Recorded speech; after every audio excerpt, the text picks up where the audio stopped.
Hey everyone, welcome to the Wild Chronicles podcast, where every episode we look at what God's doing locally and globally to find ourselves in greater awe of who he is. And here I am, Zach Roble, coming to you for the 53rd church in Waukesha, Wisconsin, here on the Celebrate Church Tour, guys. So the year is almost done. Today is December 1st. I went to church yesterday on November 30th to Crosswalk Christian Missionary Alliance Church. And so it was good. It was actually, I think it's the last new denomination we have to go to out of all the churches we've been to. So exciting to touch a new denomination for this last Sunday. But yeah, overall, it's crazy to think that this journey is almost over. Right now I still have 7 churches on my list that I want to hit in December, and we'll see how many I get to. You never know what's going to happen. Last month, the hospital really threw off my schedule. And yeah, who knows what snow is going to do this month too. Hopefully there's not any more blizzards or anything crazy. I was actually going to try to do 2 churches this weekend, but Saturday there was this big blizzard, so I was only able to do this one. But yeah, it's really been great going to all these churches all over the city, and this was another good one. It was good to be back in the fray in the morning. So yeah, actually my dad let me borrow his car for this one because my car was covered in snow in the morning, and it had been having some issues. Actually, one of my windshield wipers broke off in the snow. It was frozen, and then it broke, and my dad had to get a new one. And so it was crazy. Wisconsin weather is no joke. But that being said, let's talk Crosswalk. So Crosswalk Christian Missionary Alliance Church. The Christian Missionary Alliance denomination is one I actually am not super familiar with. I've always heard about it, and I've always been that sounds like something I would like, because I love missionaries, right? And I think that it's one of the things that I'm the most passionate about is seeing the word of God go to the nations, right? Because God's heart is for the nations. He loves the nations. He loves missionaries. And I've been a missionary, and I've been in the nations. And so when I heard about the Christian Missionary Alliance Church, this was one of the ones I was the most excited to check out. And so it was good to finally get to go there. So the way they work is they have a 9:00 in the morning Bible study before they have their service. And so I came there early for that, walked in, ended up meeting this guy. I believe his name, I think I wrote it in my book here. I think his name was Dale or Dave or Dan. It was one of the 3. Yeah, there was a lot of D names, so I was kind of confused which one was who. But one of them came up to me and was like, "Hey, welcome to our church. You live in the area?" And I was like, "Yeah, I live by Waukesha North." And they said, "Okay, come down." So they brought me down for their Bible study, and they were reading this book called by Paul David Tripp, which was kind of cool because he's a very famous devotional writer that actually the pastors at Bridge Church, my home church, they also oftentimes will post devotionals from Paul David Tripp. So he's a very well-renowned theology person who has a lot of experience with the Lord in his life, and so he wrote a devotional. And this book they were reading, specifically, it talks about different aspects of fundamental truths that you need to believe in to have a strong faith. And so there was 12 of them, but one of them was creation.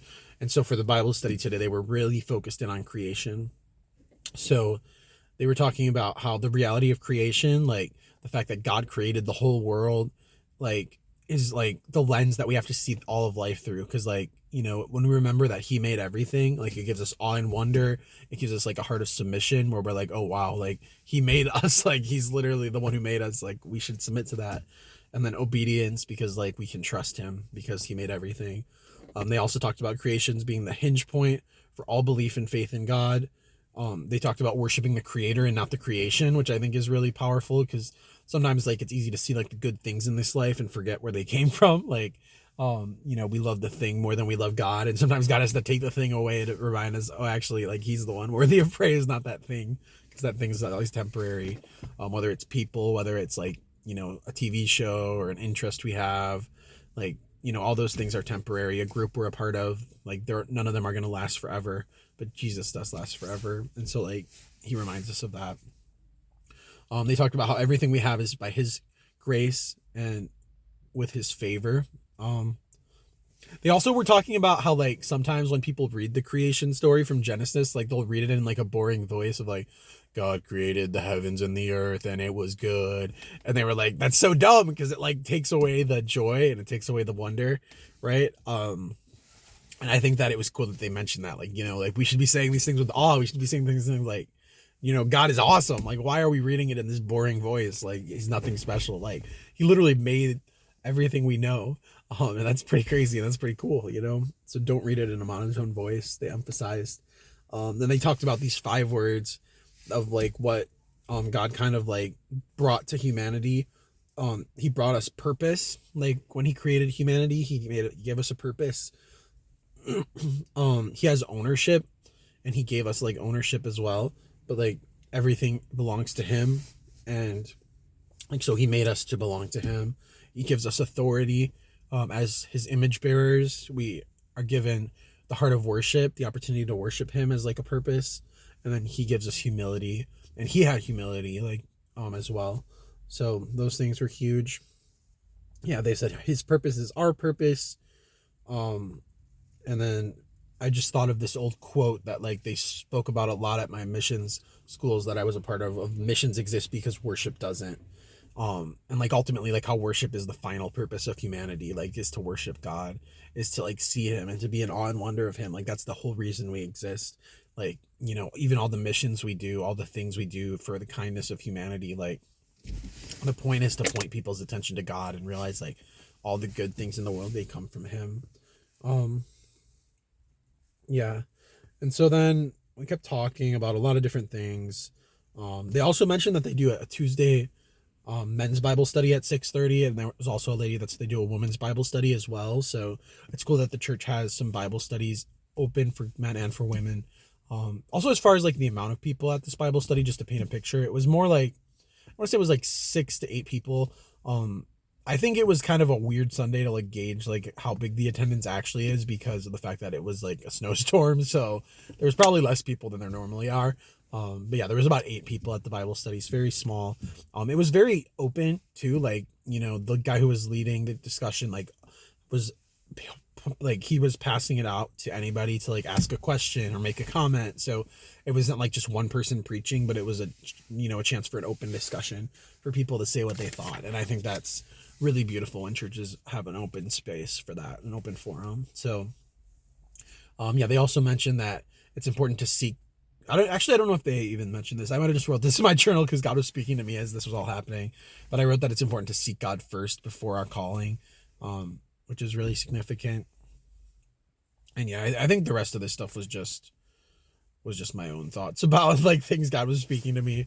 So there's a little bit of that here too, of course. So that's really cool. So anyways, yeah, so that was the Bible study beforehand. There was also this nice lady named Tina. I didn't really get to talk to her that much, but she just seemed like she really like had a big fire for God. So shout out to Tina. She'll probably never see this, but she was very fiery for Jesus, I could tell. But then they moved to the service, so I went into the sanctuary, and the sanctuary was pretty standard. I don't remember anything super crazy about it. Just like seats. They had connection cards, so I filled out the connection card. They had where you could put like a prayer request. So I put some prayer requests in there. Like I was kind of in like a pretty low place yesterday, to be honest, and I like was kind of like feeling down. So I like put down on the prayer card like some of the struggles I was having.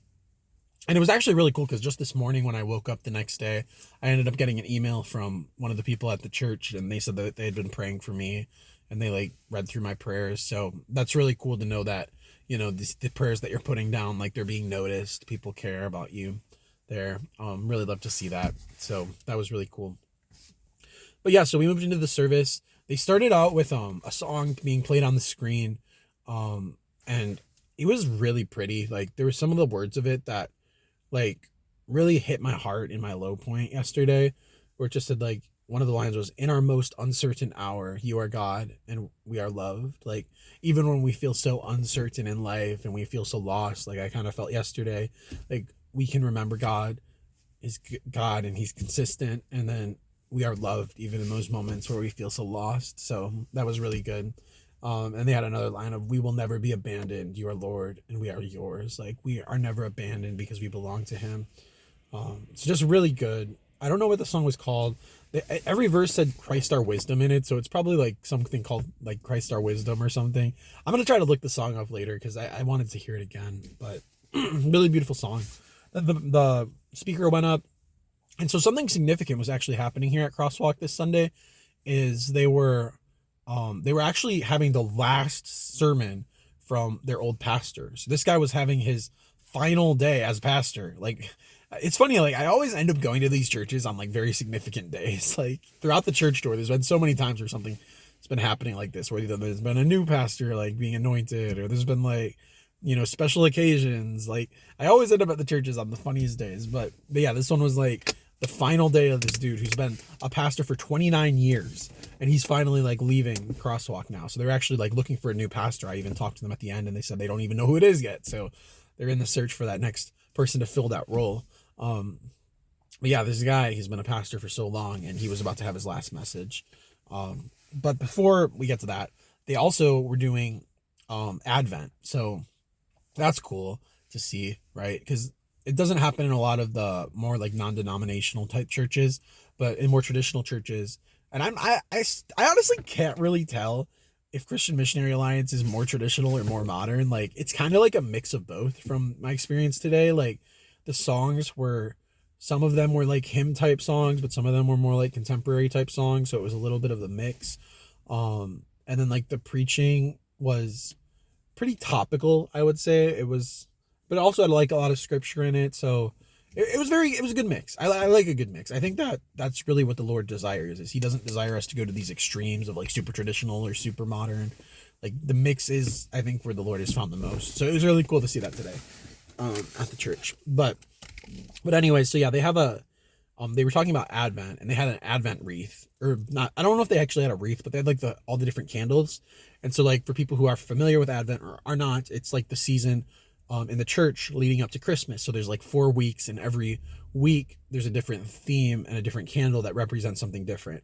So they had lit the first candle at Advent, which was the hope candle, which I thought was cool, because again, like, hope has been like a big word the Lord has been really trying to rail into my life for the last 10 years. And like, sometimes it really hits, and I'm like, yes, I love having hope. It's great. And then there's other times where I'm like, I'm struggling to have hope. But like, all in all, like, I really do desire to have hope. And so it was cool to see them lighting this candle of hope. And that's what Jesus represents, right? He represents this hope for the world. Like, a broken, dark world that's destined for corruption and failure. Like, Jesus is the one thing that stands in the way of that and gives us something to look forward to. So that's really cool. But yeah, I also wrote in my notes here, yeah, the pastor was leaving after 18 years. So I think he'd been a pastor in total for like 29 years, but 18 were at this church. So he had been serving here faithfully for a very long time. So anyways, yeah, they did more worship. They sang a lot of songs. Like I said, there was some contemporary, some modern. In terms of like how they did the songs, in terms of music, there was not any instruments being played live, but they had like words on the screen and like an instrumental track, and then they had one woman like standing and singing on the microphone. So it was cool to like have one woman kind of leading things, and the words on the screen for people to engage. Yeah, sometimes stripped like that is good. Like, there are churches with full bands. There's also churches that like do a cappella. I've been to so many different things in this journey, but yeah, this was nice, like having one woman singing and then like the backing track and words on the screen. Like, that's actually like similar to what I used to do at my house, like in high school. Like, we would just meet in my living room and have words on the screen and sing. And like, sometimes you don't need all the instruments. Like, it's very simple. Like, God can meet you in that too. So yeah, like, the Lord was also speaking to me about other stuff during that. But one of the songs they did near the end, which was powerful, I wrote in my notes, is, "We cry, holy, holy, holy is the Lamb." So they were just singing about the holiness of Jesus, which is really cool. So, yeah, so then after that, the pastor, I think his name was Randy, got up for his final sermon, and he was speaking about how, like, whenever he speaks, he tries to remember that he's preaching or serving for an audience of one. Like, he's not doing it for any other people other than God. Like that is the one person that he's doing it for. And I like that perspective. And actually my mom got me a shirt that literally says that, like basically says like, worship for an audience of one. And so like, so that was cool that he was preaching about that topic. And he also shared the verse, Philippians 1:6, he who began a good work in you will carry it unto completion. And I thought that was cool that he was speaking on that. And he was really like emphasizing in his message about how like the importance of deliberately thinking on the positive things and not the negative things. And it's a fight because like your brain, your flesh, like it always wants to think negative. It always wants to think about what's going to go wrong. But like this battle of like, you know, believing and trusting God for good, even when it's hard to believe that yourself. Yeah, he also said in his message, God wants us to participate with others and with him. And one thing he said that I really thought was powerful is he said, like, to be faithful to God, sometimes we have to do things without reward, which that's been a struggle for me. Cause like, I feel like a lot of the things that the Lord has called me to right now in my hometown, like there's not a lot of reward for it. Like worshiping over every street or even going to all these different churches, like nobody really notices or cares for the most part. And like, you know, sometimes I wish I did have a reward, you know, sometimes I wish I was like, I had a pulpit or I had like an audience or I had people that were like celebrating me and believed in me. But a lot of the time, like doing what God's called us to do, we won't necessarily get celebrated in this life. But we have to just believe that he sees the good works that we're doing and he like, you know, he cares about them. Even if we aren't seen by people in this life or celebrated in this life, like he knows our hearts and he knows that we're doing the things we're doing for him, even if other people don't see it or celebrate it. And so that was really cool. Yeah, they shared Galatians 6:9, which says, don't lose heart in doing good. Which it's so easy. It's so easy to lose heart in doing good when you're not being celebrated and things aren't like, people aren't seeing what you're doing for God. It can be easy to be like, what's the point of doing this for God if nobody sees it or cares? But like he was speaking about the reminder of like, it is worth it for that audience of one. Yeah. The other thing I really like that the pastor said is he said like as he was leaving this church, like the next pastor is probably going to want to do things differently. And he said like, do it differently, like be willing to. And I thought that was cool because like some people are so attached to their traditions and their specific ways of doing things that they're not open to change. And he was talking about how like, you know, God, like the way he operates is different in different seasons. And he was talking about how like, you know, the way that God might have run a Bible study in one season isn't going to work in the next season with the next audience. The way that we worshiped in one season isn't necessarily going to work with the next audience in the next season. And so like there's an adaptability. There's a way that God changes the way that he'll operate in different seasons. And like one of the quotes he said is, Jesus only, faith and grace, the gospel doesn't change, but the methods will. So like the gospel and the message of Jesus, it doesn't change, but the methods we use to communicate that gospel do change. And I think that was such a mature and beautiful thing for him to mention, because I think that's how you celebrate other denominations and how you celebrate the way that God moves in different churches, is you realize that the same gospel can be communicated in all these different ways and can be communicated in like the more traditional ways of the Catholic and Lutheran and Methodist and Presbyterian churches, but it can also be communicated in the more like free ways like the charismatic Pentecostal Baptist churches as well, non-denom. Like all of those different types of denominations can experience the same God through different methods with the same gospel. And I think that's really cool that he mentioned, yeah, just like how different methods, the same Lord can be encountered. He was also talking about how God will work in you sometimes before he works through you. Sometimes you want to do these cool things for God, but you need life transformation first. I've experienced that a lot recently. Like I wish I was doing way more and having more impact right now, but like the Lord has really been focused on just my own character and my own struggles this season. Like, you know, being in the hospital 3 weeks ago, like I've really had to slow down in life the last few weeks. And yeah, God's just trying to do this work in me, even though I want to do all these things for him. Like he's showing me how to slow down. Yeah, I just wrote, receive by faith and seek him wholeheartedly. And like one of the very last quotes the pastor said in his sermon was, don't give up on what God has called you to be. And I think that's the constant battle that I face in life is, you know, like it's so often that we just want to give up. Like, like how much easier would it be to just live like the world?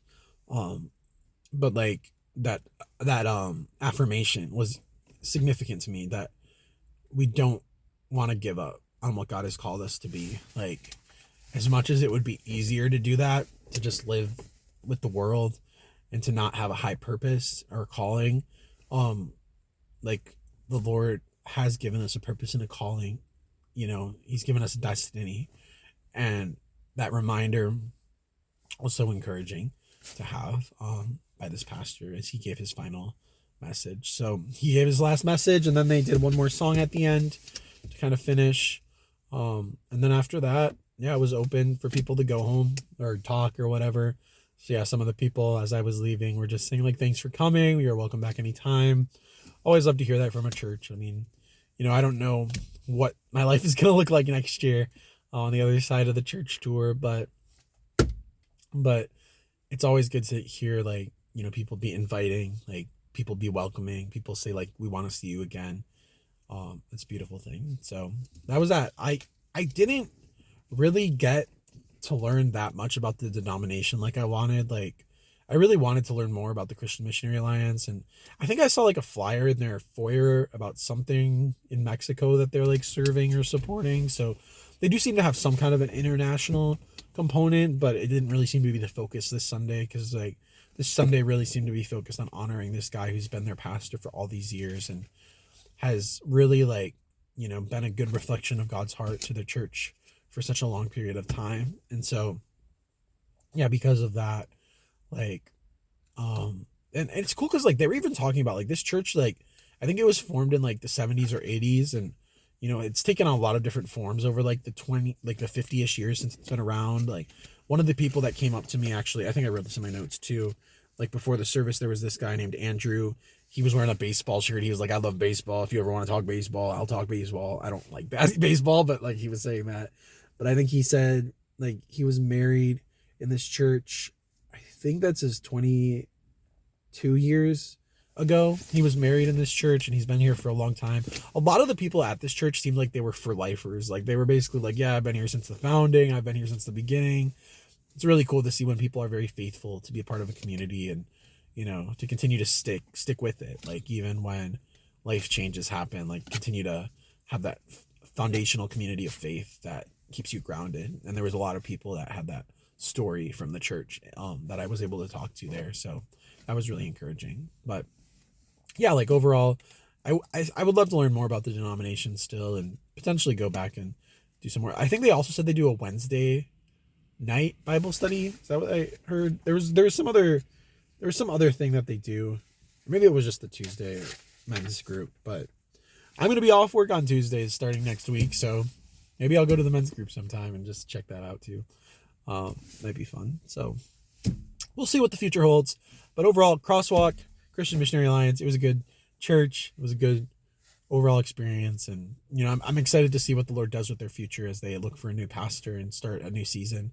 And, whatever the methods look like, the gospel is going to be communicated. And that's the biggest thing, is we love to see that. So there we go. That's church 53 out of, we'll see. Like originally my hope was to go to 60 churches in Waukesha, plus like the 2 bonus churches we did, the one in Illinois and the one in Japan. So it would be a total of 62. I might just do 58 in Waukesha, depending on what the next few weeks look like in terms of busyness and my capacity in the middle of, going back to work and trying to get back into my routine after this hospital thing and the snow and everything. But either way, we still have a couple more churches that we're going to hit for sure. And so I'm excited to finish strong, to keep celebrating them, and to see what 2026 has in store on the other side. So it's going to be fun, guys. Thank you all for tuning in. And until next time, stay in awe and wonder. Bye.